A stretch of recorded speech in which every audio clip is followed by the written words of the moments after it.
ഞാൻ ഇന്ത്യയിലെ മധ്യപ്രദേശിലെ ജബൽപൂർ എന്ന ചെറിയ പ്രദേശത്താണ് ജീവിച്ചിരുന്നത്. അവിടെ ഗവൺമെന്റ് സെക്ടർ പീപ്പിൾസ് ആണ് കൂടുതലുണ്ട്. എന്റെ ഫാദറും ഗവൺമെന്റ് സെക്ടറിലെ ഉണ്ടായിരുന്നു. എന്റെ ഫാദർ ഡിഫൻസ് മിനിസ്ട്രിയിലായിരുന്നു. ഞങ്ങൾ എല്ലാവരും ഒരു ആർമി ക്വാർട്ടേഴ്സിലായിരുന്നു. എല്ലാവരും വീടാണെങ്കിലും അവരുടെ മെയിൽ മെമ്പർ, പ്രത്യേകിച്ച് മെയിൽ മെമ്പർ യൂണിഫോം ആണെങ്കിലും കാര്യങ്ങൾ എല്ലാം സെയിം. ഞാന് സ്കൂളിൽ പോണ്, തിരിച്ചു വരണേ, അതേപോലെ എന്റെ ഫാദർ ജോലിക്ക് പോണ് വരണേ. പക്ഷെ അതിന് ശേഷം അവര് എക്സ്ട്രാ വർക്ക് ചെയ്യുന്നുണ്ട്, എക്സ്ട്രാ പൈസ ഉണ്ടാക്കാൻ വേണ്ടിയിട്ട് സൈഡ് ബിസിനസ് ചെയ്യുന്നുണ്ട്, നല്ലൊരു ലൈഫിന് വേണ്ടിയിട്ട്. അറിഞ്ഞോ അറിയാതെ ആ കാര്യം എനിക്കും കിട്ടി. ഒരു കോംപ്രമൈസ് ചെയ്ത് എക്സ്ട്രാ വർക്ക് ചെയ്യുക, നല്ല ലൈഫ് ഉണ്ടാക്കുക. ആദ്യം തന്നെ ഞാൻ ഈ ബിസിനസ് സ്റ്റാർട്ട് ചെയ്ത സമയത്ത് ഇതൊരു ഓണ്ടർപ്രണറിയൽ ജേണി ആണെന്ന് അറിയില്ല. ഞാൻ എന്തേലും നോക്കുന്നുണ്ട്, എന്റെ ജോബ് ഒന്ന് രക്ഷപ്പെടാൻ വേണ്ടിയിട്ടുള്ള ഒരു വഴി നോക്കണം. ഈ ജോബ് എന്തായാലും എന്നെ എവിടെ എത്തിക്കൂല. കാരണം വർഷം വർഷം ഞാൻ ഗ്രോ ആവുന്നുണ്ടെന്നുണ്ടെങ്കിൽ ഒരു വട്ടത്തിൽ കറങ്ങിക്കൊണ്ടിരിക്കുകയാണ്. ഞാന് ജോബ് ലീവ് ചെയ്തിട്ടല്ല ബിസിനസ് ചെയ്യണ്. പക്ഷെ പ്രോഡക്റ്റ് എടുക്കണ്, യൂസ് ചെയ്യണ്, അതിന്റെ എക്സ്പീരിയൻസ് അനുഭവിക്കണ്, അത് മറ്റുള്ളവർക്ക് ഷെയർ ചെയ്യണ്. ജോബിന്റെ അവേഴ്സ് കഴിഞ്ഞിട്ട് ബാക്കി സമയം ഞാൻ സ്ട്രെച്ച് ചെയ്തിട്ടാണ് ഇതിന് സമയം കണ്ടെത്തിയത്.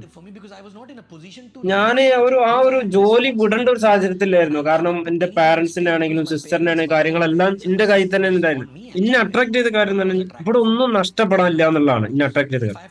ഇത് സാങ്കല്പികമായിട്ട് പറയുകയാണെന്നുണ്ടെങ്കിൽ എന്റെ ലൈഫ് പറയുകയാണെന്ന് ഒരു ഒഴുകുന്ന പുഴയുടെ തീരത്ത് ഞാൻ നിൽക്കുന്നതിനൊക്കെ എനിക്ക് അത് മുറിച്ചു കടക്കാൻ പറ്റുന്നില്ല. പക്ഷെ തൊട്ടടുത്തൊരു ലയൺ ഉണ്ട്, എനിക്ക് അതിനെ കാണാൻ പറ്റുന്നുണ്ട്. പക്ഷെ ഞാനത് ചാടിയില്ല എന്നുണ്ടെങ്കിൽ ഞാൻ ആ ലയൺ എന്നെ കൊല്ലും. അപ്പോ നീന്തി കടന്നാൽ ഒരു ചാൻസ് ഉണ്ട് രക്ഷപ്പെടാനുള്ള. അതാണ് ഇവിടെ സംഭവിച്ചത്. എനിക്ക് ഡയറക്ട് സെല്ലിങ്ങിനുള്ള അലർജി ഉണ്ടായിരുന്നില്ല.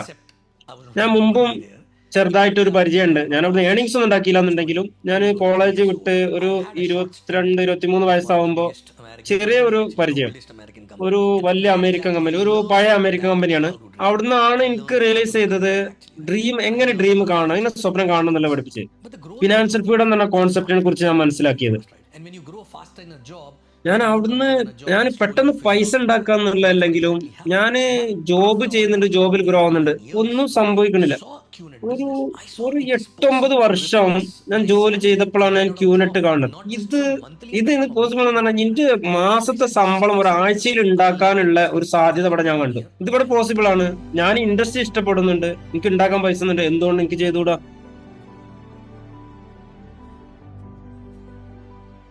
എന്റെ ഒരു പഴയ സുഹൃത്ത് എന്റെ റിപ്പോർട്ട് മാനേജർ ആയിരുന്നു. അദ്ദേഹം എനിക്ക് മുമ്പൊരു മുൻപരിചയം ഉണ്ട് ഡയറക്ട് സെല്ലിംഗിൽ എന്നറിയാം. അദ്ദേഹത്തിന് അറിയാം ഞാനൊരു ലുക്കർ ആണെന്ന് പറയാം. തായ്ലാൻഡിൽ നിന്ന് ആരും എന്നെ വിളിച്ചു, ഈ ബിസിനസ് എക്സ്പ്ലെയിൻ ചെയ്തു ഫോണിലൂടെ. അദ്ദേഹം എനിക്ക് മനസ്സിലാക്കാൻ ശ്രമിച്ചെന്നുണ്ട്, എനിക്കൊന്നും മനസ്സിലായില്ല എന്ത് സംഭവിച്ചെന്നത്. റിയലി ലുക്കറാണ് ഞങ്ങൾ രണ്ടുപേരും. ഞാന് തുടങ്ങിയ ഒറ്റ കാരണം കൊണ്ടാണ്, ഒന്നും നഷ്ടപ്പെടാനില്ല. വേറെ ഒറ്റ കാര്യം എന്ന് പറഞ്ഞാൽ വേറെ ഒരു ജോബോ ബിസിനസ്സോ വേറെ ഡയറക്ട് കമ്പനി ഒന്നും വീക്കിലി ഇൻകം കൊടുക്കുന്നില്ല. അതൊരു നല്ലൊരു പൊട്ടൻഷ്യല്. നമ്മളെ സാലറിനെ വീക്കിലി നമുക്ക് നമ്മളെ സാലറി കിട്ടാനുള്ള പൊട്ടൻഷ്യൽ ഇവിടെ ഉണ്ട്. നമ്മൾ ഹാർഡ് വർക്ക് ചെയ്യണം. നമ്മൾ എന്താ ഡിസൈഡ് ചെയ്തിട്ടുണ്ടെങ്കിലും അത് നേടാൻ പറ്റുന്ന ഒരു പൊട്ടൻഷ്യൽ.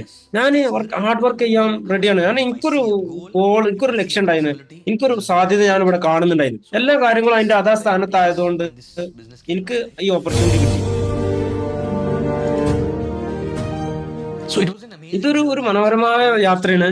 കുറെ കാര്യങ്ങൾ ഞാൻ പഠിച്ചു.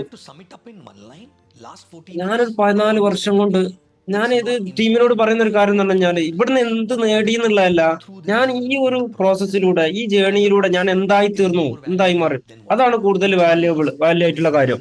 അതിന്റെ അർത്ഥാക്കണെന്ന് പറഞ്ഞു കഴിഞ്ഞാല് ഞാൻ ഈ ബിസിനസിന്റെ ഒരു വ്യക്തി എന്നുള്ളതിൽ നന്നായിട്ട് മാറ്റിയിട്ടുണ്ട്. ഇവിടുത്തെ എന്റെ പ്രവൃത്തിയിലാണെങ്കിലും എന്റെ വിശ്വാസത്തിലാണെങ്കിലും എന്റെ നീതീകരിക്കുന്ന കാര്യങ്ങളിലാണെങ്കിലും എല്ലാത്തിലും എല്ലാ കാര്യങ്ങളും എല്ലാ ആസ്പെക്റ്റിലും ചേഞ്ച് ആയി. ഇതാണ് 14 വർഷം കൊണ്ട് സംഭവിച്ചത്. ഫസ്റ്റ് കാര്യങ്ങൾ എനിക്ക് ടെക്നിക്കൽ പാർട്ട് കാര്യങ്ങളൊന്നും എനിക്കറിയില്ലായിരുന്നു. സാഹചര്യങ്ങള് എല്ലാ ഇഷ്യൂസ് എല്ലാ കാര്യങ്ങളും ഇന്നെ പഠിപ്പിച്ചു. എല്ലാത്തിനോടും ഡിറ്റാച്ച് ചെയ്യണം എന്നുള്ള കാര്യം, ആളുകളെ എങ്ങനെ ഡിറ്റാച്ച് ചെയ്യാതിരിക്കണം എന്ന കാര്യങ്ങൾ, പുതിയ മാർക്കറ്റുകൾ എങ്ങനെ ബിൽഡ് ചെയ്യണം. വളരെ ഇമ്പോർട്ടന്റ് ആയ ഒരു കാര്യം എന്ന് പറഞ്ഞു കഴിഞ്ഞാൽ എന്നെ ജേണിയിൽ എന്നെ പഠിപ്പിച്ച കാര്യങ്ങൾ.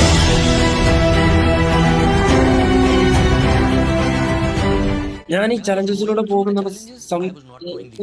സമയത്ത് എന്ന് പറഞ്ഞു കഴിഞ്ഞാല് വലിയ ചലഞ്ച് തന്നെ സംഭവിക്കണം എന്ന് പറഞ്ഞു കഴിഞ്ഞാൽ ആദ്യത്തെ വർഷത്തിൽ ഞാനത് സർവൈവ് ചെയ്യണത്. ഞാൻ പോസിറ്റീവിലും പോസിബിലിറ്റി സാധ്യതകളിലും മാത്രമേ ഞാൻ നോക്കിയുള്ളൂ. ഒരു വർഷം കഴിഞ്ഞപ്പോ എല്ലാം ടേക്ക് ഓഫ് ആയി. കൂടുതൽ ആളുകളും പറയുന്നത് നിങ്ങൾ രണ്ടാമത്തെ വർഷത്തിൽ നിങ്ങൾ ഭയങ്കര ലക്കി ആണല്ലോ എന്ന്. പക്ഷെ അതിന്റെ ക്രെഡിറ്റ് മൊത്തം ഒന്നാമത്തെ വർഷത്തേക്കാണ് പോണത്.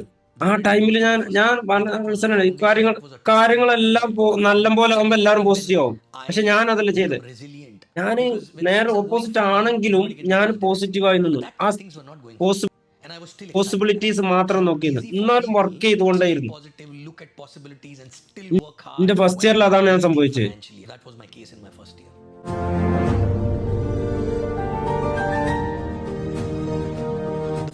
ഈ ബിസിനസ്സിൽ ഞാൻ പറഞ്ഞു കഴിഞ്ഞാൽ ലീഡ് ബൈ എക്സാമ്പിൾ. നമ്മൾ മാതൃക ആവുക, നമ്മൾ ടീമിനെ ലീഡ് ചെയ്യുക. ലീഡ് ബൈ എക്സാമ്പിൾ എന്ന് പറഞ്ഞു കഴിഞ്ഞാൽ എന്താണ് മറ്റൊരുത്തുനിന്ന് ടീമിന്റെ അടുത്ത് പ്രതീക്ഷിക്കുന്നതിന് മുമ്പ് നമ്മൾ ചെയ്യാം. അത് നമ്മൾ മാതൃക ആവുക. രണ്ടാമത്തെ കാര്യം ഡിറ്റച്ച് ചെയ്യുക. ആളുകൾ വരും പോവും, അവര് വരും പെർഫോം ചെയ്യും. അവരിൽ നമ്മൾ കംപ്ലസന്റ് ആവാൻ പാടില്ല. അവർ എക്സ്പെക്ട് നമ്മളെ ഗ്രോത്ത് ഞാൻ പഠിച്ചെന്ന് കഴിഞ്ഞാല് അവരുടെ ജേണി എന്താണോ അത് നമ്മളെ ബാധിക്കാൻ പാടില്ല. നമ്മൾ പോയിക്കൊണ്ടിരിക്കുക എന്താണെങ്കിലും ഒരാളെയും ഡിപ്പെൻഡ് ചെയ്യാം.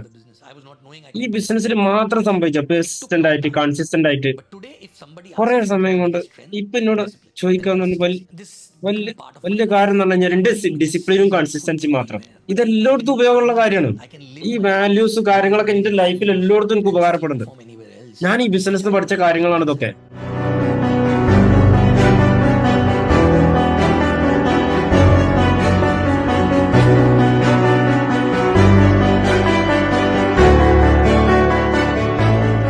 ഇതൊരു യാത്ര, നമ്മൾ കമ്മിറ്റഡ്, നമ്മൾ കാര്യങ്ങളിൽ വിശ്വസിക്കാൻ ഡൗട്ട് ഇല്ലാത്തൊരു ജേണി. കുറെ ഒബ്ജക്ഷൻസ് നമുക്കുണ്ടാവും, എന്നാലും നിങ്ങൾക്കറിയാം നിങ്ങൾ എന്താണ് ചെയ്യണമെന്നുള്ളത്. അതിൽ നിങ്ങൾ വിശ്വസിക്കും. നിങ്ങൾ ആ ലെവലിൽ എത്തിക്കഴിഞ്ഞാൽ കുറെ യുദ്ധങ്ങൾ കഴിഞ്ഞിട്ടാണ് എത്തുക. കണക്റ്റഡ് സിസ്റ്റത്തിനോടും നമ്മളെ അപ്ലയൻസിനോടും നമ്മളെ ഡ്രീംസിനോടും നമ്മൾ കണക്ട് ആവാം. നിങ്ങളൊരു ലോക്കൽ ട്രെയിനിൽ പോവാണ്, നിങ്ങൾ തൂങ്ങിയിട്ടാണ് പോകുന്നുണ്ടെങ്കിൽ, നിങ്ങൾ തൂങ്ങിക്കൊണ്ടിരിക്കുകയാണെന്നുണ്ടെങ്കിലും അവിടെ എന്തായാലും നിങ്ങൾ ഡെസ്റ്റിനേഷനിലെത്തും. അതന്നെ ബിസിനസ്. അത് ബിസിനസ് ഓൾറെഡി പോയിക്കൊണ്ടിരിക്കുന്നുണ്ട്. നിങ്ങൾ കുറെ കാര്യങ്ങൾ നിങ്ങൾ പഠിക്കുന്നില്ല. ആ അറിവുകൾ എല്ലാം നിങ്ങൾക്ക് ഫ്യൂച്ചറിൽ ഇൻകം ആയിട്ട് മാറും, ഏർണിങ്സ് ആയി മാറും.